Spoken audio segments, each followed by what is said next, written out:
We all have those characters that we just love. We all have characters that steal our hearts even though they really make bad decisions in our view. And we kind of scratch our heads thinking, why do we like them so much? In this video, I'm going to explain how you write your characters so that your audience will fall in love with them, even though they are very flawed. And this is specifically for television and writing a pilot. Hello everyone, it's been a little while. I haven't taken my camera out in like a hot minute, but I have been taking a break and focusing on my own writing, and that's something that I wanted to talk about today, as I have been educating myself on writing for television, and it's something I'm really passionate about, so I wanted to share some of the things I've learned with you guys. Now, a disclaimer, I am not, as of right now, a employed screenwriter. I don't work on any television shows. This is just my own experience of writing 2 pilots and yeah, just kind of studying the terminology. So yeah, and just analyzing TV shows. I'm rambling.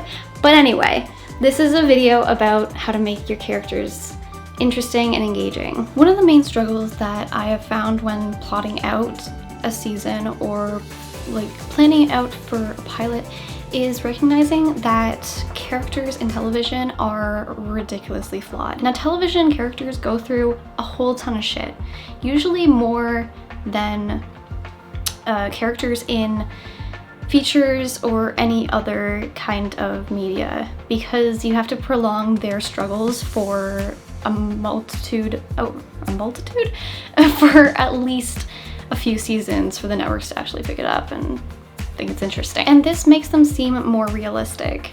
In our human lives, we have lots of growth, but also a lot of setbacks.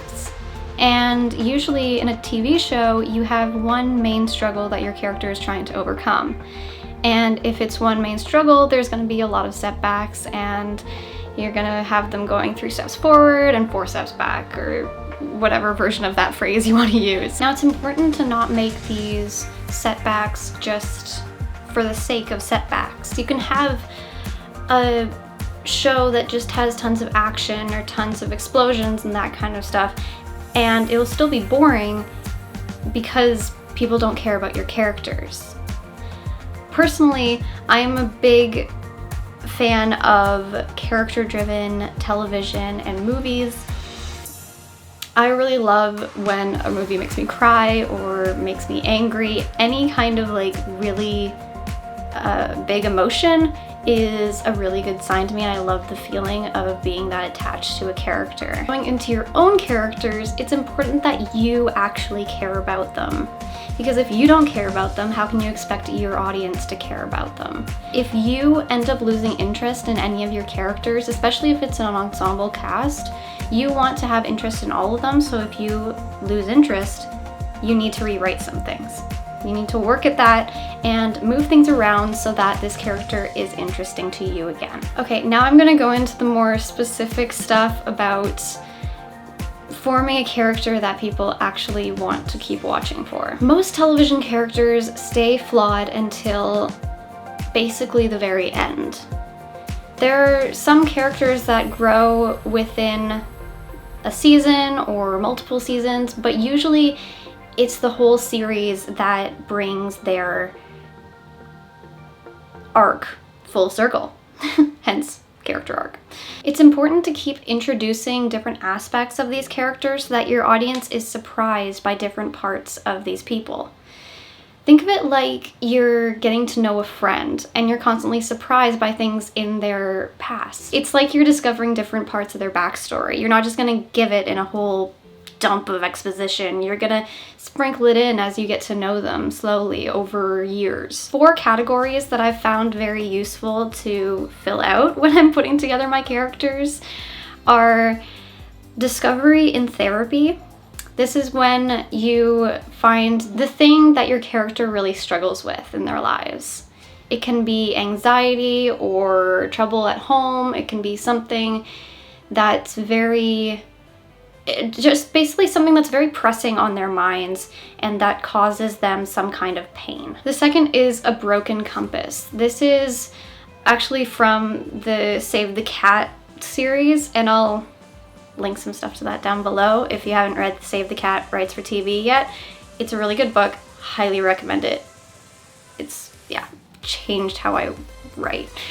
So the broken compass is what your character believes that they're later proven wrong about. It's usually a belief where we know that it's wrong, but our character doesn't know that yet. So they're on the journey to learn this lesson, and we're watching that unfold. Third is their progression, and this can be either external or internal.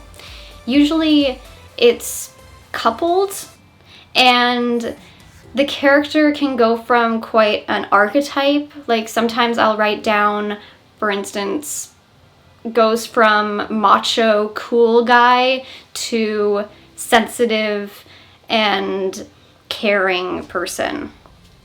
So it's looking at who your character is at the beginning versus who they will end up to be. And you don't really have to cover a lot of this in your pilot, but you do want to plant the seeds of them thinking about it. So there's kind of a sense of change. There's something going on that they're not quite sure about yet, but they'll get there, and our audience wants them to get there. And lastly, you have personal stakes. It's really important to introduce your character's stakes in the situation, because if they don't have stakes, then why are they going on this journey? And some stories it's life or death, others it's losing a loved one, like breaking up with someone, or it can be like huge, like in like in Avatar: The Last Airbender, it's like the whole world. But usually you narrow it down. You really want to narrow it down to personal stakes, and that's, in the case of Avatar: The Last Airbender, we have the global stakes, but then we narrow it down to where our main character is fearing to lose everyone he cares about. And he's literally being hunted down. It's kind of life or death. So the next thing that I do when putting together a character sheet, I've begun doing this in Notion, which I can, if you guys want to see how I do that, please leave a comment down below. I'd be happy to walk you through how I've begun putting together these character sheets. It's a lot of fun. And one of the sections is reference characters. Now, I like to grab different characters from different TV shows and put them together into one character. So I just have some reference. They don't have to be similar. Actually, they really shouldn't be similar, because you don't want to just grab the same kind of character from all these different shows, because then your character starts to become an archetype. One of the characters that I have my character sheet open on my iPad right now. So one of my characters, his references are Eric from Sex Education, Bo from Shira and the Princess of Power, and Elliot from The Magicians. Now, all these characters are quite different, but they all have a common component of being very loyal and very caring in nature, but they all struggle with different things. So it's just this kind of reference for who your characters are at their core, and it kind of gives you a nice jumping off point so that you can look at these characters when you're struggling with what your characters would do before they've really developed a voice of their own. So it's kind of training wheels for you to get to where your characters can tell you what they would do in the situation. You can also use real life people that you know. You can use family members or friends. This is more a way of thinking about your characters as real people, so you can see the dimension of your characters, and this will make them more believable and give them different quirks that you can work with while writing. And I would also advise just to brain dump. Like, there's nothing wrong with opening a document and just letting it all out so that you can just empty the thoughts onto paper and work through what you want to keep. I am a big fan of brain dumping. Your characters don't actually have to be people you like. I think this is very important and might actually be one of the most important points of this video, because your characters are gonna make choices that you don't agree with, and that's good. It means they're challenging you, but you need to want to know what will happen to them. You don't have to like them, but you want to know if they'll get better. You want to have that investment so that you want to keep going, because therefore your audience will want to keep going. And that's the real goal. The networks will want to pick up your show.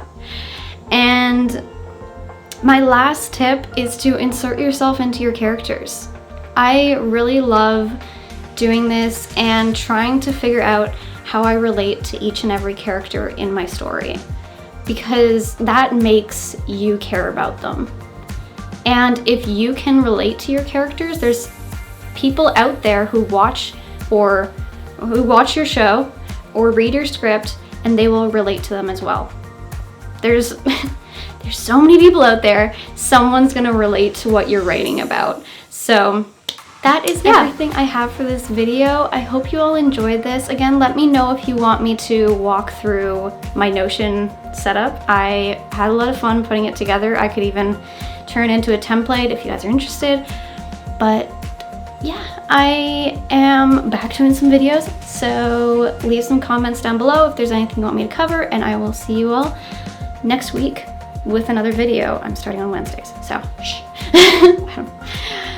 And I'll see you all in the next video. Bye.